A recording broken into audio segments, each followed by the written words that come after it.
As cars get older, it's not uncommon for them to develop issues with water ingress into the interior.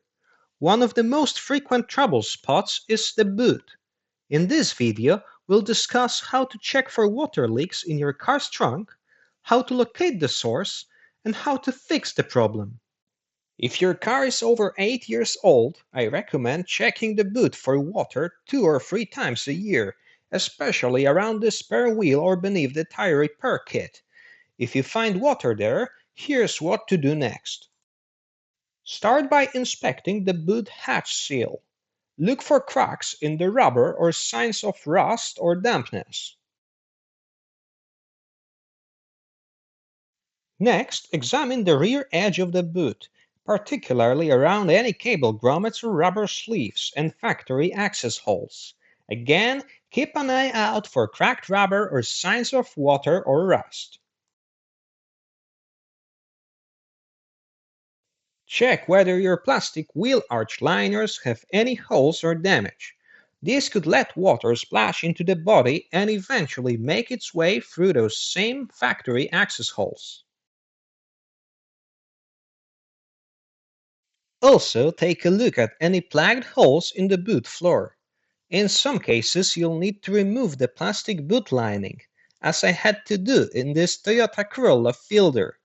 The leak in this particular car turned out to be caused by a hole in a sticker that was meant to seal an opening in the boot floor.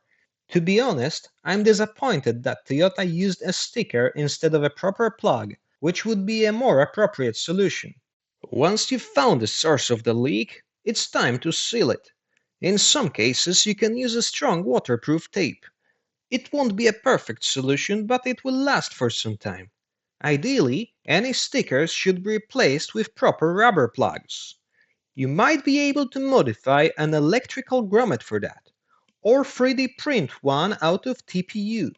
For fixing issues like cracked wheel arch liners or damaged rubber gaskets, silicone filler is often the best solution. After completing the repair, keep an eye on the boot area after each time driving in a rain to make sure there aren't any other leaks. One easy way to detect even tiny leaks is to lay toilet paper across the boot floor and tape it down with painter's tape. Even the smallest amount of water will leave a visible mark. If you have any questions about water ingress into your car, feel free to leave a comment below. I'll be happy to help. And if you found this video helpful, please give it a like and check out my channel for more car-related tips. Thanks for watching and see you next time.